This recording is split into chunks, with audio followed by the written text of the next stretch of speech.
Welcome back, everybody, to the New Generation Sobriety podcast. Today we're joined by Jonathan. I'll throw his tag right above my head here. Do you want to introduce yourself for those that don't know you?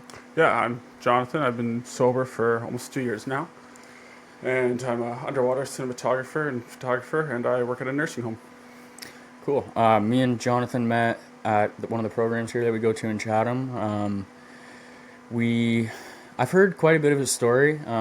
He travels quite a bit. We can relate on that. One thing we also really connect on is like that we just discovered is photography and something I'm learning from him. So I don't know. I find a lot of inspiration in his like the travel aspect and his ability to solo travel and stay sober. And that's something that I've really discovered that I find a lot of like enjoyment in.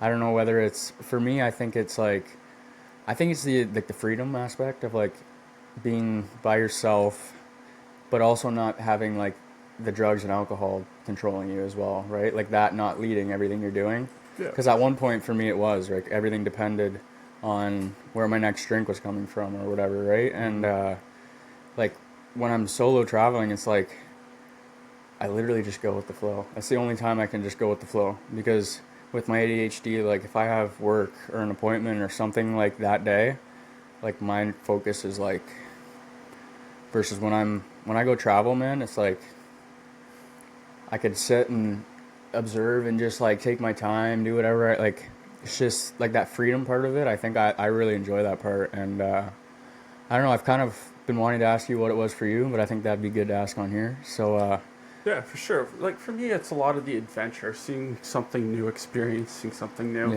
yeah, One quote I always like to keep in the back of my head is, "When was the last time you did something for the first time?" And I try to do something for the first time as often as possible. yeah. Like for me, the first time I do something is often scary, but like it's usually a rush after you do it and like you're Yeah. successful, right? And it's like because like at one point for me, I'm a very like I doubt myself a lot. I struggle with self confidence, and for me to like do something that I was like doubting myself at one point, and then like be successful, it's like it almost like strengthens my faith a little bit. You know, like my Yeah. ability to have faith and like just hope. You know what I mean? Like because you don't always know that things are gonna go right. For sure. And For sure. like we were talking on the way here, like hmm with getting that time off work, like you didn't. You want to share a little bit about that? Like, Yeah, so 2 weeks. I just got back from a big trip to Truk Lagoon, and the trip's coming up. I've been planning it for almost 2 years now, and up until 2 weeks before the trip, I still had a couple days I had to try and get off, and I wasn't sure if I was going to get them or not, but I was just holding on that it's going to happen, right? And sure enough, it all worked out at the end of the day. So see, for me, like stuff like that is like I'm a walking ball of anxiety until that's like figured out, dude. And like it's something I got to work on, but like that fear of the unknown is like yeah, something that I really struggle with. But I don't know. Do you want to just kind of tell us a little bit about what it was like before the drugs and alcohol for you? Do you remember kind of like any of the feelings that you were maybe running from, or have you discovered like that yet? Or yeah, a little bit. So before I got into everything, I was homeschooled when I was younger. I've got a learning disability, you could say. I like to call it an advantage, but I'm a dyslexic, ADHD, ADD, all that fun stuff. yeah, yeah. And so I was homeschooled for a while, and then when I went back to school, I found it really challenging to just socialize and sit and have a normal Like conversation with when somebody was else. that? Like high school or like college Oh, or? way before that, I was homeschooled up until grade 7, Okay. and then after that, I went back to school. Okay. First 2 years, just learning how to socialize was a challenge, and then trying to learn the educational side of things of what I was being taught was another loop. But I finally got up to steam on that in high school, and then So when you say you went back to school, you started going to school and then you got pulled out, or? yeah. So I went to like elementary school Yeah. until about grade 5, and then after that I was home. Not grade 5, grade 4. I think it's Okay. grade 4. Yeah, So then you're homeschooled for about 3, 4 years, and you went back. yeah. Then I Okay. went back. That's right. Okay. And so is that kind of where some like that? I guess you could say Yeah, well, I was always kind of felt like an outsider, you Yeah. could say, you know, always trying to keep up with the cool kids, but meanwhile, here I can barely hold a conversation with anybody, so Yeah. that was always a challenge, right? And I found the easiest way for me to get in and connect with people was to do things I wasn't supposed to be doing, right? That was For sure, how I man. could be accepted. For sure. Yeah, Those are usually typically those are places. Those are like sorry, crowds and places and like things that are like they'll take you in if you're willing to like yeah, just continue on with the reckless behavior or whatever. Like for you know what I sure. mean? That it's for sure. Come on, join us. Like Yeah, and makes you feel a part of. Right? They one thing I realized like it was like is exactly what you said, man. You hit it right on the nail when you said like doing things you weren't supposed to do. Like I yeah, can remember like way before the drugs and alcohol and gambling and all that stuff, man. Like yeah. I was always doing something I wasn't supposed to be doing. I don't know if it was just like the thrill of it. I Yeah, don't there was a know. rush to it, for Yeah, sure. I don't know. Yeah. Like, I oh, always had good look at me, intentions, but I'm like, doing this thing that I yeah, shouldn't be doing, but I'm doing it, and it's yeah, working, yeah. right? I got Right? away with it, so I must be doing something right. Exactly. And And, yeah, didn't lead me anywhere good, but that's for sure. for sure. You want to tell us a little bit more about that? Like once you kind of got into school, like what did high school look like for you? Like High school. you go in town here? No, I went to high school in Wallsburg. Okay. Yeah. So WD then, Yeah, or WD, okay, another small town. cool. I have a couple friends Um, that went there. yeah, so I played a lot of sports. Football.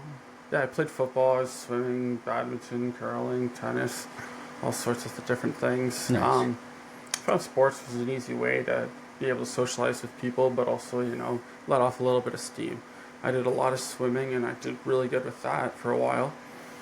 Actually, I was supposed to go to Hawaii for time trials, which was pretty cool, but I ended up Time not trials? going on that trip last minute because I thought I liked some girl a little too much, but You yeah. say time trials? Yeah. Could you tell us a little bit about that? I've never heard of that.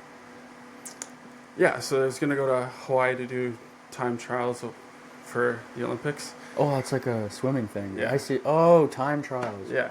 Dude, Yeah, so that there's a went right swim over meet my over in head. Hawaii, and a bunch of people from our team got invited to do time trials there. And so Oh, the I whole see what you team got mean. to go and participate in the swim meet, but not Time everybody was trials. actually swimming for the trials. I get what you mean now by Yeah. saying time trials. I was like thinking it was like some tournament or something. Yeah, sort of. In grand Okay. scheme, it's a big tournament to see who can swim the fastest, Okay. and if they like you, they pick you up and they put you on a team.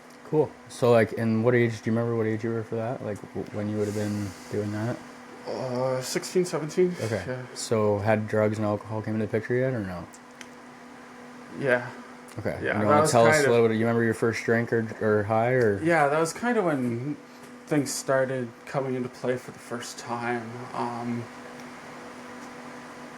Yeah, so I. Like right around this trip or like? Yeah, actually, just Okay. right around that time before I was supposed to go to Hawaii for the first time when I don't know, 16, 17 years old. And you're going with the swim team at school, right? Yeah. Okay. Yeah, so there was this girl that I was with at the time, right? And that kind of set me off par. So I started getting in fights with my parents, and I eventually got kicked out of my mom's place and my dad's place. So I actually moved in with this lady. And, At 17 years yeah. old, you were moving in with your girlfriend. Yeah. Okay. Was she living with her parents? Yeah, so Okay. we lived out on the island for a little bit, for about Walpole? 7 months. Yeah, out on Walpole. And from there, you know, I ended up getting my license at that time period. And I got into smoking weed and drinking and trying all sorts of smorgasbords of substances and whatnot. Yep. And was this like it all just started kind of for the weekend sort of thing, or like was it kind of just right from the beginning? You didn't care what day it was. I'm just gonna drink today, or Yeah, for me, it's just like, well, this, you know, not going to school, there's nothing else to do. Let's yeah. And you're living go out not in living with bush the parents, right? Yeah, so you go in the bush, smoke Okay. a doob or whatnot, and yeah, that's where that started. And then I was hanging out with another guy that I used to do some curling with, and I played football with as well when I was younger. And he kind of, you know, I started going down the wrong path there, you could say. I was in high school still, and I started, you know. Hey, but you taking weren't up- really going much, right? You were just No, this was starting to go pretty good. I was taking different types of pills and whatnot, and no. I mean, like you weren't going to class much. Like you weren't going to high school. no, much. no, no. Like I Still in school, but I was Just definitely skipping a lot of classes. yeah. Yeah, like on the brink of getting kicked out for sure at that point in time in See, my like for life. me, like I was always, you know how they tell you like if you don't come to class, we're gonna call your parents, kind of thing. Like, Yeah, and they do a couple times until eventually they just like they stop caring and they don't call anymore. yeah, But like me, I was always in fear of like getting that call home because I knew I'd get in crap, man. So I like yeah. but I guess you're not living at home, right? Like you don't really care. So like Nah, it didn't even phase me at that point in time.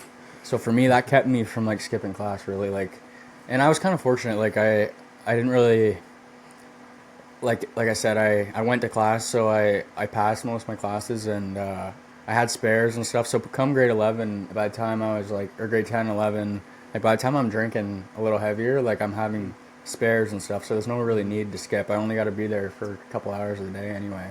Yeah, So like I always kind of went to school, but like I had a lot of friends that would just like not come. Like you couldn't pay them to come to class, hmm, and like they would have like you'd get their timesheet back whatever whenever you got a report card, and they'd have like there would literally be like a calendar, and it would be like they'd have like a check on your name like if you were there that day, red, green, or yellow, yeah, and like people's pages would be like this color of this sign. Like yeah, they were like nobody came to, and I could never. For me, that was just like I had this fear, but I which didn't stop me from doing the drugs and stuff. Like I just smoke. Like I don't think I went to class without smoking weed for like 2 years straight. yeah, Like I from grade 10 from the start of grade 10 to like the end of grade 11 till I went to rehab. I don't think I went to a single class sober, yeah. and it was like I'm sure some people knew, but like I'm pretty sure I had most people fooled, like the teachers and whatnot. Like I'm like, oh, can I go to the bathroom quick? And then I come back, right? And I'm like, nobody Yeah. knows, right? Oh, they knew for sure. Oh, But definitely. 10 out of 10. they're 10 not gonna out of chase 10. you around, right? Yeah. They've seen it all. So, but to get back to your story, kind of like right before Hawaii, this all started, and like Yeah, so like before I was seeing this lady at the time, I you was a went down pretty, this like sketchy path with this other gentleman you're talking about. yeah, I was kind of a straight and narrow kind of kid, and then I started dating this lady and went to my first party, and before that, I wasn't much of a social guy, so I didn't drink at all or anything. First party I ever went to, I slugged back 240s, and I Two was full there for 40s. maybe 10 minutes, and I fell flat on my face, and Yep. I drove there that night. Somebody else drove me home. I remember actually, I got thrown in the back of the van, and somebody slammed the van door closed on my leg. And I looked at it, and I just laughed. I was Like, just, did you wake up in like big bruise or something, or oh was it yeah, like, my leg was a mess the next oh day. But god, yeah, that was kind of my first time really drinking, and I just like way overboard and was overdid it it. blackout? Like, do you remember Oh this all, yeah. or Yeah, I can remember bits and pieces. Like I remember yeah, showing up. I remember drinking everything I drank, and then I think I yeah? tried to fight some guy and ended up falling over as I went to go throw the first swing. And a bunch of guys threw me in the back of the van that I drove there, and Someone drove your own van back. yeah, Wow. yeah. Actually, it was Um, my girlfriend's grandma's van. holy. Make it Okay. even better. Yeah. I I think I yacked all over the van and woke up somehow, and I was back at her place.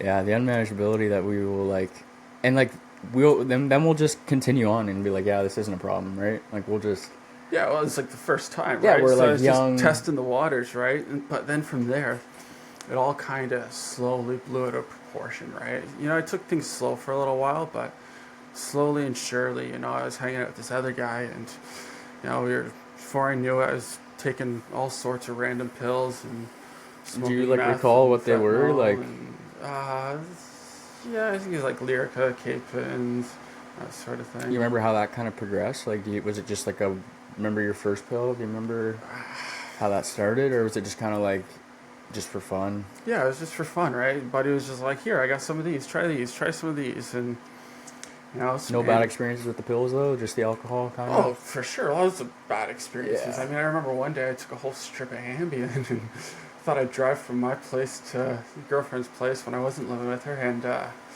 I swear I was seeing 6 lanes on the road. Like I have no idea how I drove across town to her place and all the way back to my place. What's Ambien? 6 lanes and just trying to pick whichever one looks like it's in the middle. It's just like it's supposed to help you fall asleep, but if you don't go to sleep, it makes you feel all wonky. But you got like six visions going on, you know?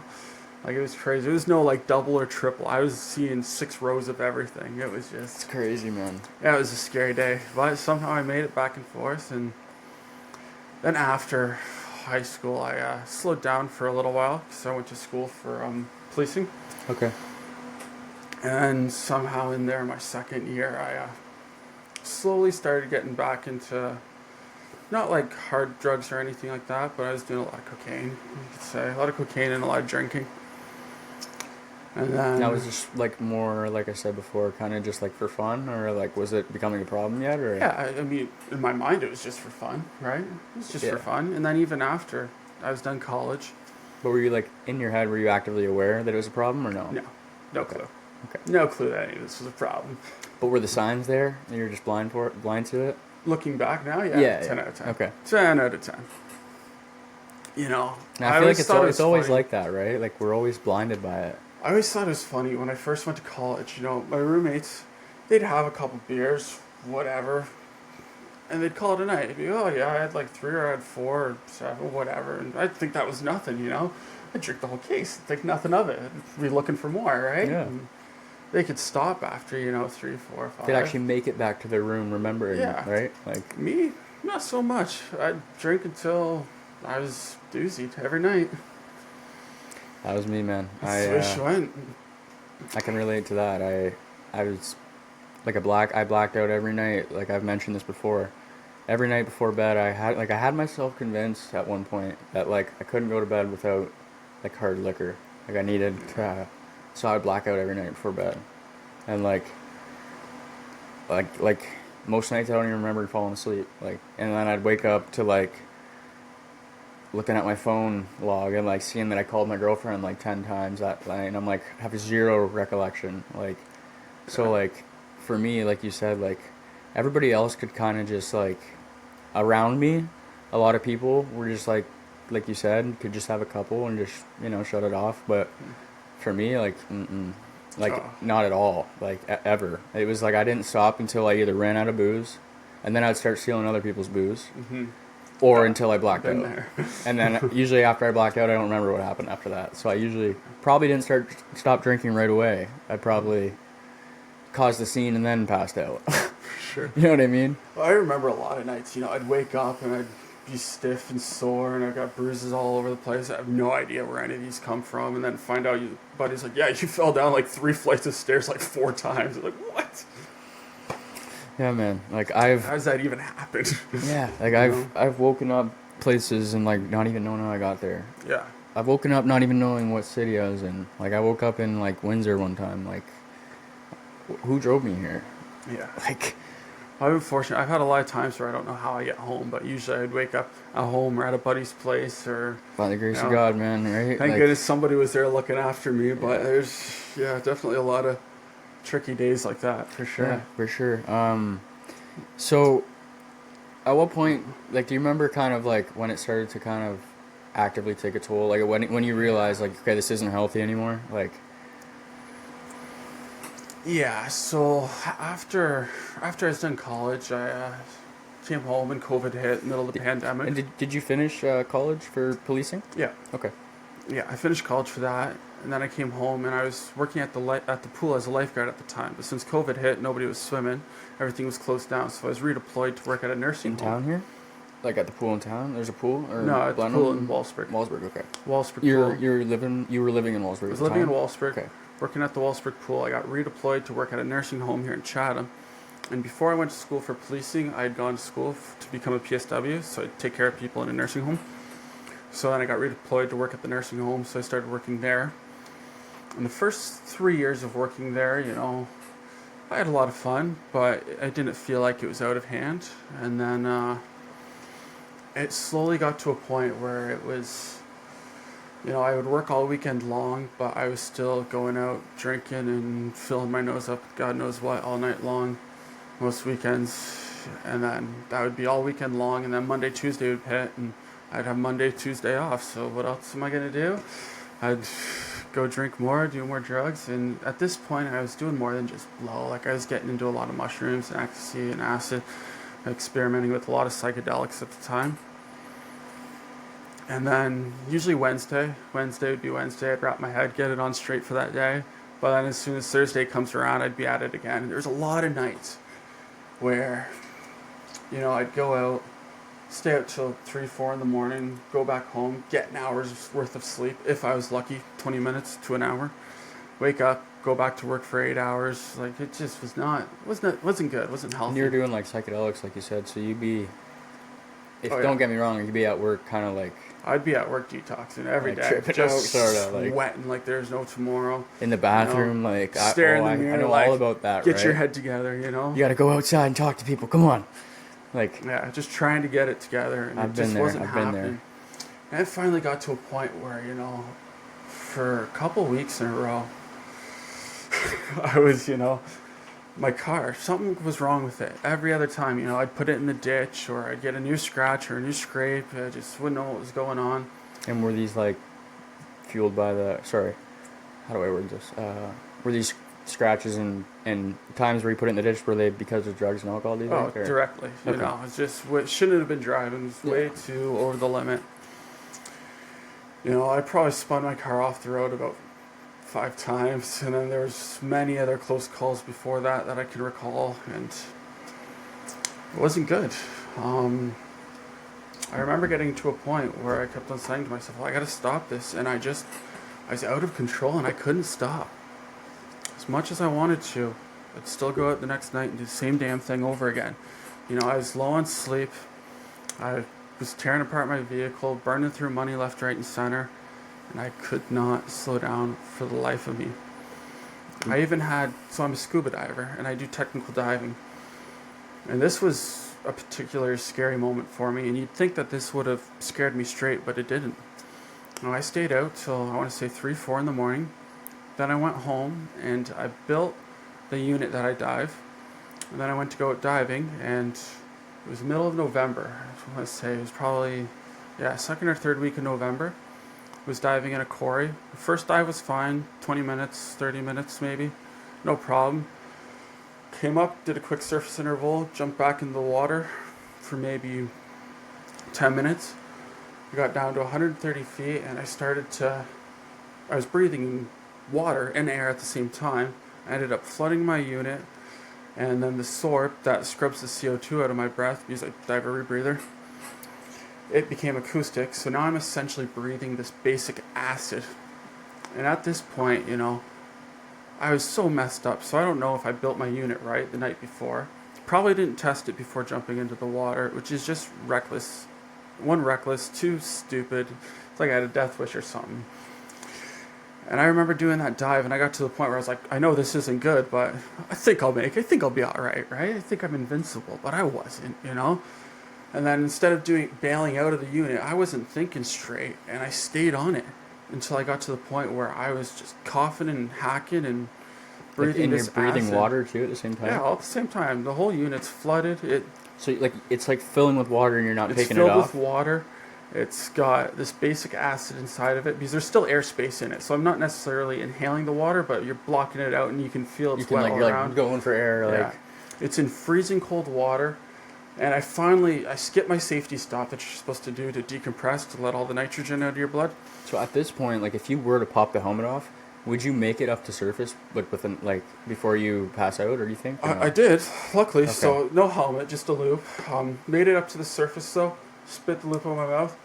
Cough, cough, cough. Took a deep breath and just went, what the fuck? And then this was in the middle of November, so I'm freezing, right? Did you have like your camera gear, everything with you? No camera gear. So if you had that stuff, you would have lost it all probably, right? Oh, I don't know. It was one of those moments that was scary. It could have killed me. And yeah, for sure, man. Didn't think it was because of, all the drugs I did the night before. Actually, I got out of the water and I think I smoked a joint. Yeah. I knew it was bad, but I just didn't care at that point. And then, a couple weeks after that, I was still carrying on, and I finally, I spun my car off the road for the last time. And I was playing Russian roulette. I knew I was, but I didn't care. Um, yeah, I think I spun my car off the road doing about 160. It was raining outside, all mucky and whatnot, and I remember getting out of my car, seeing it all totaled in the ditch. Airbags went off and everything. And in that moment, I wanted to run. And I could have ran. I could have gotten away from the situation, called, reported my car stolen again. You know, I could have done that, but in that moment, I was tired of running. And I knew I had to change something. I didn't know what, but I knew I had to change something. So I stayed at the scene, cops picked me up, whatever, did a little song and dance. And this took place 4 days before I had one wild trip to Mexico. So I got a DUI 4 days before. So you obviously blew into the breathalyzer? No. They tried to get me to blow in the breathalyzer. It came out as inclusive because I would only blow into it for 4 seconds instead of 6. So it came out as defective. There was no end result. You doing that on purpose? Yeah, of course. Yeah, he's thinking I'm still going to outsmart the game, even though I'm ready to take some consequences. But, I still think I got this. Some weird side of me. I got it still, even though I might get away with this. I'm getting tired of running. And I went to Mexico, and it was just a shit should we show. go a little bit back? Like, so you get arrested, and then, like, who did you get? They just let you out the next day, or did someone come and pick you up? Or Yeah, so I got arrested. I had called a friend, came and picked me up, and then now at this point, you're like, how old are you at this point? Like it doesn't really matter what they don't. It's not like they're calling mom and dad and stuff on you, right? No. Like, for me, when I had got my DUI, I'm like 17, right? So it's like, call the mom. Mom comes, picks me up at the station. Yeah, I would say it was 24. Okay. Yeah. Okay. So like, I think it was 24. so you get out and then you go to Mexico, right? Yeah, I get out. I've got this trip to Mexico, so I get. And this is a trip to dive, like No. This is just to go have fun. Okay. I get out 4 days later, get on a plane, go to Mexico, all inclusive sort of deal, and it was just a shit show. Like the first day was all right, and the second day, it's hard to even remember what all happened. But I got in a fight somewhere across the line. I one day got caught by the cops. I had some drugs on me that I bought while I was there that I probably shouldn't have had on me. I had some cops, they took us in, they randomly flagged me down, they searched my body, they found the drugs. Then this cop took me to like an abandoned mall to an ATM. He wanted $2,000 American, or he was going to take me to jail. And well, I don't have any money left, right? I've burned through it all at this point. So I'm thinking to myself, well, that shiny bullet looks a lot better than the rusty fork in a Mexican prison. So I took a swing and ran for my life. And somehow I made it out of that hairy situation, but I broke my hand in 2 spots. And after that, So like, did he have you cuffed and stuff? Like, no, he didn't have me cuffed. He just took me to an abandoned ATM or an abandoned mall. Took me up to an ATM, and he demanded $2,000 American, or he was taking me to a Mexican strap prison. and stuff, or no? Yeah, again. Yeah, I had 2 of them, sidearm and whatever he was carrying. So you had like one of these, and you decided to run from him. Yeah. Oh, so you honestly were at the point where you just didn't care. Like, No, I didn't care. And at that point, in my head, I thought, well, I'd rather the shiny bullet over a rusty fork in a prison. Either way, I thought my destiny was written for me, so I was ready to face it. So I thought, that was a pretty hairy night, though. I came home and my hand was broken, sheer. And remember how that had happened? Yeah. You know, I'd rather not talk about it? Or? That was a rough one. I just took a swing and broke my hand in 2 different spots. Yeah. After that, I got home, and I thought, all right, slow down for a little bit. So I slowed down for about a week. And the rest of the trip went all right? Like, was this what you said? This was on what, day 3? Yeah, it was like day 3, day 4. The rest of the trip was okay. It's just lots of partying, lots of overindulging. It wasn't anything worth boasting about, that's for sure. And do you remember if this like particular situation gave you any like thrill, like since you had gotten away with it? Like, oh yeah, for sure. Like I got back, and I thought I was the man. I just like telling all your friends, right? The Mexican police or the cartel, whatever they were, and I was a little shooken up though. Still, don't get me wrong. Like I had a full beard and everything. I got back to the hotel room. I shaved everything off. I was spooked, but clearly not spooked enough to stop drinking. And I just kept on going at it for another 2 days. And then after that, I remember though on that trip, there was 2 days where things just kept on happening because I got a big old swollen eye at one point in time. I blew up my hand, and I spent 2 days just in the room we were staying in. It was just ice on my face or ice on my hand, just trying to make the swelling go down. And after this trip, I got home. I thought I'd put my act together for a little while. And stayed sober for about a week, and then I thought I'd go out. It's St. Paddy's Day. And that was a mistake. Went out to the local bar, and I was with my buddies, and they finally got me to have a drink, and then it turned into, and I can remember it like it was yesterday almost. I had 2 beers, 6 shots, and then I was at my buddy's place and scarfed down half an 8-ball, 2 tabs of acid, and 13 grams of shrooms all in one night. Wow. And yeah, that was pretty hairy.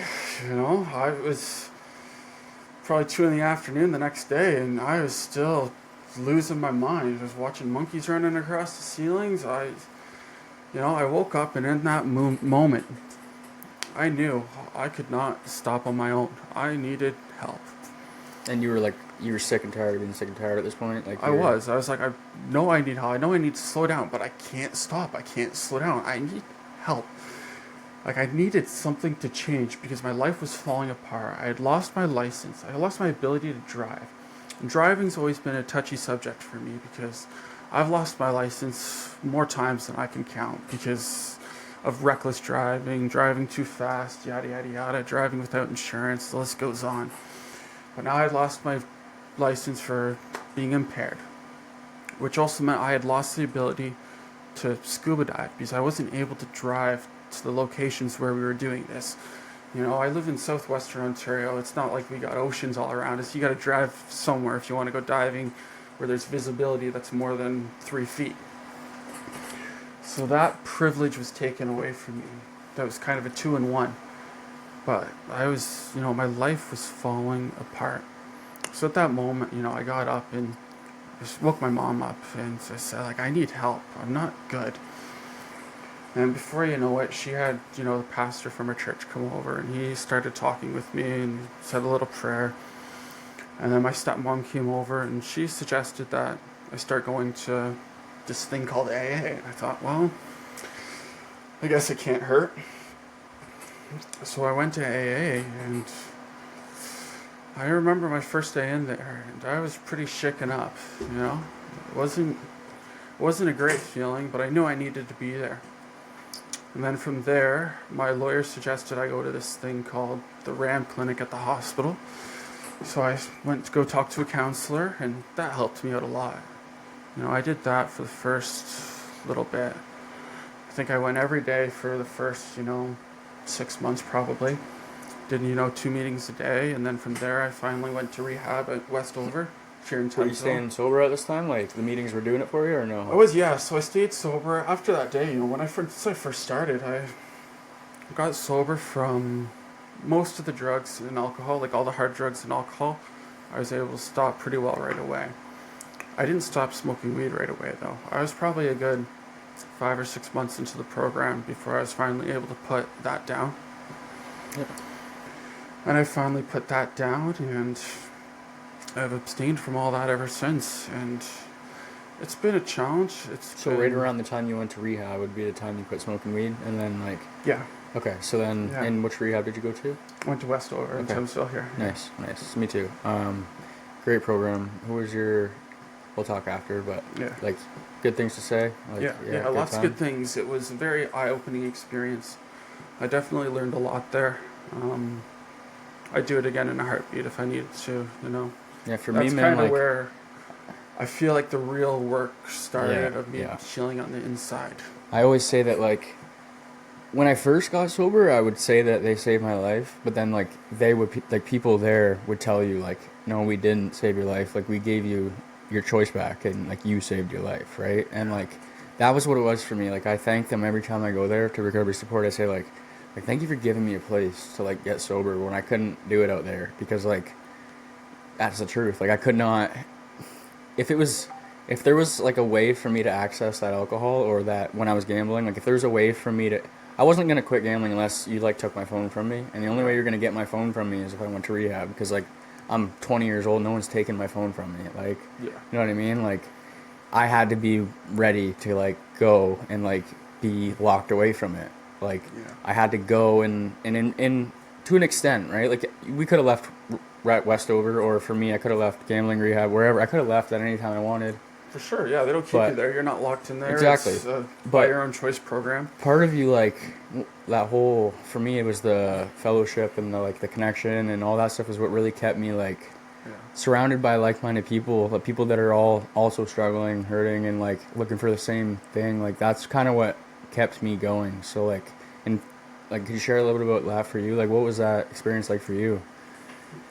Because you Yeah. had shared earlier that you kind of struggled like to kind of be social and stuff like that. Because for me, I was always the social guy, right? Like I was. So like being introduced to all these people was kind of like not all a bad thing for me. Like I was like wasn't looking forward to being without my phone and away from my family and stuff, but like meeting 20 new people wasn't like the worst thing that could ever happen. No, it's one of those things I got in there and it was like, oh, it's not just me. You know, a lot of Yeah, us live pretty messed up lives. feel less alone, right? For sure. You know, it's nice to have somebody, talk to somebody that you have something in common with and to realize that you're not all that different after all and that everybody does struggle, but in their own unique and different way. 100%. And I think one thing that really stuck with me about Westover was I like how all the like the counselors and stuff like that were they're all in recovery, right? So That's like right. Yeah. somebody and I don't think like nothing wrong with somebody that's not, but I feel like somebody who's walked the line or Yeah. walked the path that you're going down Mhm. might be able to like to get it into your head because like like they might have already lost the girl, the car, the house, this, that, all these things that you're like in the midst of like you still have the option to like get your act together, right? Like they can tell you they're on the other side, like you know what I mean? Mm-hmm. So for me that was one thing that really stuck with me. But I don't know, for you do you remember kind of like a couple key things that you really like when you got out that you really lived by? Ah, it's hard to pick just one thing. Um, I found Westover, the biggest thing it did for me is it gave me a lot of tools to use to keep myself on track, to, continuously do what I'm supposed to be doing. And if I need to take a step back and slow down, it's okay. If I need to talk to somebody, it's okay. Like I don't have to be this big tough guy anymore. I'm allowed to feel things and have emotions, and that's okay.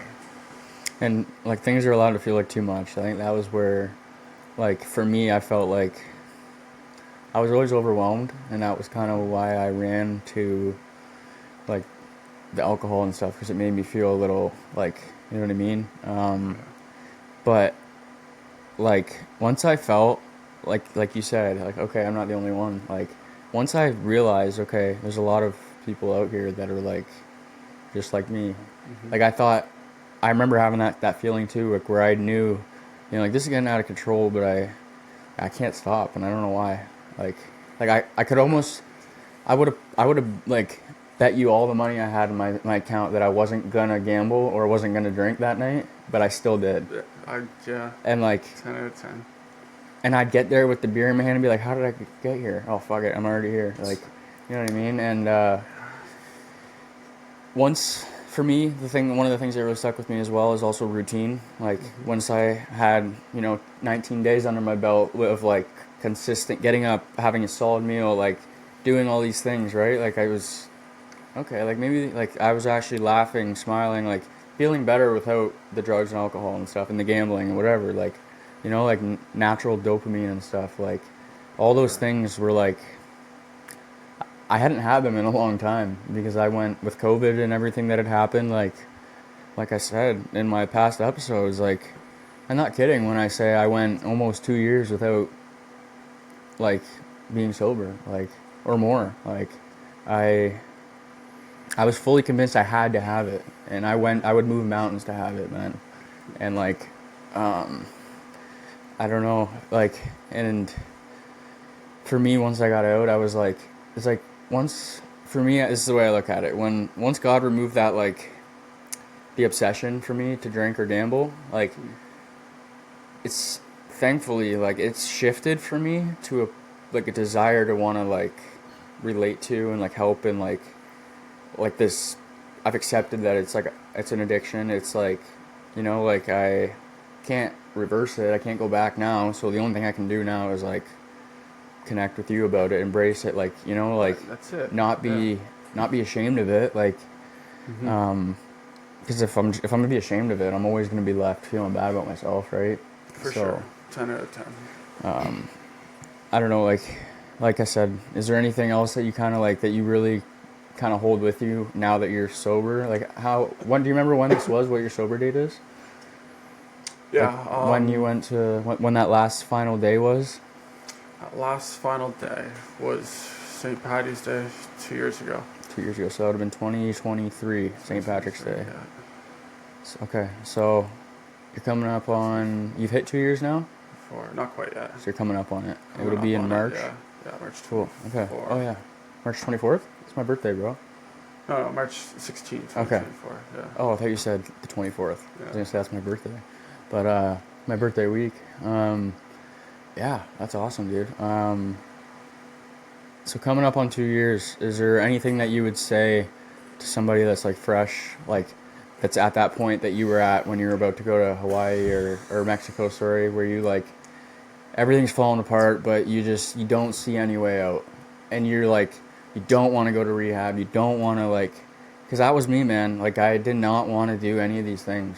Like, they were suggested to me many times, but I was like, I'm good. Like, I don't have a problem. Like, I'm just doing what everybody else is doing. Like, Yeah. and For me, it had to get worse before it got better. I had to really, amen. I had to sit in that shit, and I had to make it get so out of hand that the only person that could save me was me. And, it sucked, but it had to suck more for me to actually want to make a change. It had to get so bad that I couldn't live with myself anymore, with my day-to-day routine, that at that point I was begging for something to change. Like, I remember after I got that DUI, I was standing there in the washroom and I was looking in the mirror and I looked myself in the eye and I was a mess at this point, and I'm thinking, I don't care what I have to do, but I have to make this better somehow. And I made that promise to myself, and it did have to get worse after that. And it did. Unfortunately, But it also got better. And it takes a lot of work, and it takes a lot of time. It takes a lot of consistency. But eventually, the best is yet to come. And a piece of advice that I've heard that's so true about everything is, no matter how you're feeling, no matter what's going on, is this too shall pass. No matter what. The shitty feelings will pass. The good feelings will pass. I find the best thing that I can do now, today, moving forward, is to try to be in a positive mood despite having things to be positive about. And continuing to move forward with that mind frame has helped change my life by far and made it continuously better. I mean, I just got back from a place called Truck Lagoon. I was there for 2 weeks doing some technical diving on World War II shipwrecks from the Japanese fleet. So that was quite a big trip, but I never would have been able to do that if I didn't get sober. now That trip one thing I'll took ask a lot you, of planning.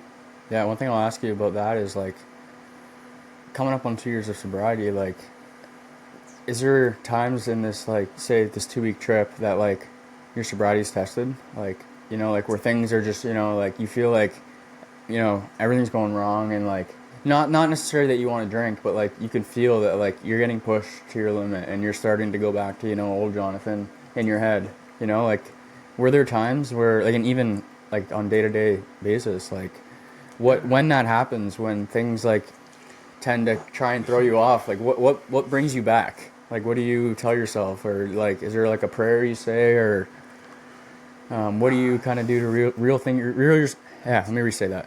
What do you kind of do to real let me retry that again. What do you do to reel yourself back in when things are kind of like starting to go a little haywire? Yeah, so for me, there are definitely a lot of moments on the trip. Not a lot, but there are a few moments where, we get there and everybody's ready to celebrate this big trip that's going on, and all the guys are cheersing their beers, and you're sitting there with your glass of water, you're like, Or your let's cherry go, right? Sprite or something, right? Like Yeah, they call it Princess Sprite for me. I got a Sprite with a shot of grenadine, and the girls always bring me like your Princess Sprite, and I'm like, yeah, for everybody me, else is getting a pint. those moments make me a little itchy, but, Yeah, for sure. I But remember thou, how do you say it? This too shall pass. this too shall pass. Exactly. Yeah, One this too one will day, man, pass. you won't even care, right? Like, but That's it though, because like in those moments, sure you're getting a little itchy, but I remember the way my life was and what I've accomplished over the last 2 years. This trip would have never been possible without sobriety. exactly. I would have never been able to keep my rebreather, kept up with my training, or been disciplined enough to do this course, to make the sacrifices I had to make to be able to go to this place. You know, And like, thank God, like I'd that. be a wreck and a mess if I didn't fix myself up. I wouldn't be doing any of this stuff. God only knows where I would be. Yeah, and like you said, like that trip would not have been possible without sobriety, and No, definitely not. like by the grace of God, like sobriety opens doors for us every day that like we just kind of have to pick a direction and go, man. Like versus when I was drinking, man, there was only one or two directions I was gonna go, and that was like to jail or to the down there, bro. Yeah. And when I don't pick up a drink, or like I used to think, like, oh, I can't drink or I can't do drugs or I can't gamble. Like my life is like gonna suck. Like Yeah, what I are you can't, gonna do, I can't do right? anything, man. But That's it. But now, it's like for example, I'm on this trip, I'm doing these things. These guys are, having a beer at the end of the day and whatnot, and I'm sitting back and it's like, I don't need that to enjoy where I'm at right yeah, now. I can sit back and enjoy the view, the take in all beauties the of life, man. experiences, Like the I, other luxuries in life that I was yeah, so like, I had bigger things to focus on, yeah, to make sure my gear's ready and tip-top shape for the next day. Do for some sure. research on what the next dive's going to be like, what the depths are going to be, what the profiles are going to Have be, you what figured that out gases I'm yet? going to be breathing. It's You figured that out yet? What your next dive is? Like my where your next next one. plan? Oh, I know you just got home and you told me we're not gonna mention the price of the trip, but uh, I know it might be a little bit for your next trip, but yeah, there's a couple things going around in my head. There might be a month in Cozumel, or thinking maybe is that Bon. Mexico? Yeah, Yeah, okay. We're yeah, actually, I think we, possibly don't get Bon me Air. wrong, but I think one of my ports is actually Cozumel for my Oh, cruise. Pretty sure. nice. Maybe, I think. Belize, is that in Mexico too? No? Belize? Where's Belize? That's like, I think it's like Brazil. Is it? Okay. I'm thinking of something else, but I think Cozumel, I've heard that. That sounds familiar. But anyways, so yeah. Is there anything else you kind of want to leave with the people here, or like I really appreciate you coming on. I think this was a good episode. Is there, yeah, like any last words you want to leave with for somebody that might be struggling or has a family member struggling? Yeah, you ought to give the time to do the time. You ought to be patient with yourself. Things will get better, or they won't. But whatever's going on, you just gotta let it be and continue to strive to be better. The only person you can focus on is yourself, really. And slow and steady, baby steps. It's not, you can't start running. You gotta start crawling. And take your time with it. And you'll be amazed what one small step, one after another, will do after a long period of time. Like you said, man, baby steps. Like a baby doesn't just start running full speed. They got to crawl, then they walk, then they start, running around the house, and then they start running.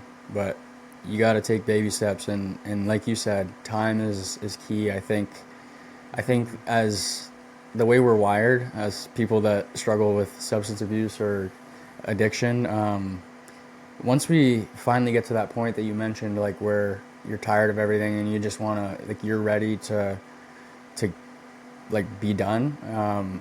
We want it to be like fixed like this, Right. but you know, like you said, time, baby steps, time, and like I don't know, I still have none of it, but patience is one thing that you gotta have in recovery because like we didn't burn all these bridges in one night, right? So we're not gonna repair them all in one day. Right. But the thing to remember is it does get better. Hmm. The grass is greener on the other side. But yeah, man, I just want to say thank you for coming on. I shout out Sober Strong. Use code NewGen10 for 10% off. He's not shipping to Canada right now, but you can shoot me a message on either Instagram or Facebook if you're interested. I'll put the link in the description, and I will throw Jonathan's Instagram and Facebook above his head right now, and I'll also throw it in the description. So, is there anything else you want to leave with them? Nope, I'm good. Alrighty. Thanks everybody for watching this episode, and peace. Alright, dude. I think that was good. Happy Yeah. with that? Yeah, should be good.